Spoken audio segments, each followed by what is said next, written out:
Okay. Big boss లో అవకాశం వస్తే మీరు వెళ్తారా? ఓకే. బిగ్ బాస్ రాబోతుంది కదా, అందులో ఇప్పుడు నాగార్జున గారి ప్లేస్ లో శివాజీ గారు వస్తున్నారు హోస్ట్ అని చెప్పి అంటున్నారు. ఈ మధ్యలో వైరల్ అవుతుంది. ఒక అభిమానిగా నాగార్జున గారు లేకపోవడంపై మీ అభిప్రాయం ఏంటండి? అట్లేం ఉండదు. ఎట్లయినా నాగార్జున గారు ఇస్తారు. శివాజీ గారు అంటే ఆయన నేనేం తక్కువ చేయట్లేదు కానీ ఇన్ని సీజన్స్ ఉన్నాడు, ఆయన తీసుకుంటామని మనం అనుకోలేదు. ఎందుకంటే కంపల్సరీ నాగార్జున వస్తాడు, అంటే కాదు, ఆయనే రావాలి. కొంచెం అప్డేట్ అయితే బాగుంటది కదా, అంటే కొత్త కంటెస్టెంట్ అంటే కొత్త హోస్ట్ వచ్చారు అనుకో కొంచెం అప్డేట్ అయినట్టుగా ఉంటుంది కదా అని అంటున్నారు. మీరేమంటారు? నాకైతే అట్లేం లేదు. నాగార్జుననే రావాలి. ఓకే అండి. ఇప్పుడు నాగార్జున గారు ఈ బిగ్ బాస్ చేయడం వల్ల సినిమాలు తగ్గించేశారు. ఇప్పుడు సినిమాలు అనేవి లాస్ట్ 1 year నుంచి అయితే ఒక్క సినిమా కూడా కరెక్ట్ గా లేదు. సో ఒక అభిమానిగా సినిమాలు చేయకపోవడంపై మీ అభిప్రాయం ఏంటండి?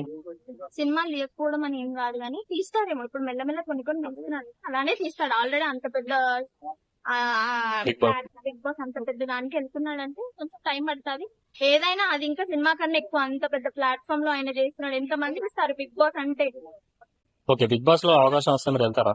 అంత లేదు. అంటే ఒకవేళ అవకాశం వస్తే వెళ్తారా? ఇంకా అవునా? ఓకే. ఒకవేళ నాగార్జున గారితో కలిసి యాక్ట్ చేసే అవకాశం వస్తే యాక్ట్ చేస్తారా? చేస్తానండి. చేస్తారా? ఓకే అండి. ఆయనతో ఎలాంటి రోల్ చేయాలని మీరు అనుకుంటున్నారు? అంటే ఒక సిస్టర్ రోలా లేదంటే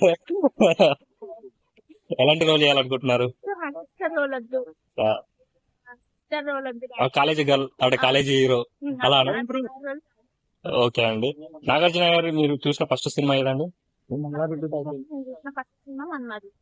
మన్మధుడా? ఓకే అండి. ఇప్పుడు బిగ్ బాస్ లో మరి అతను కంటెస్టెంట్ ఒకవేళ అంటే హోస్ట్ చేయకపోతే మీ ఒపీనియన్ ఏంటండి? ఆయనే చేస్తారండి. చేయరండి. అంతేనా? ఆయనే చేస్తారు. ఓకే. ఆయన ప్లేస్ లో ఇంకెవరు వస్తే బాగుంటుందని మీరు అనుకుంటున్నారు? నేను ఎవ్వరు అనుకోవట్లేదు, నాగార్జున రావాలంతే. అంతేనా? ఓకే. థ్యాంక్ యూ అండి.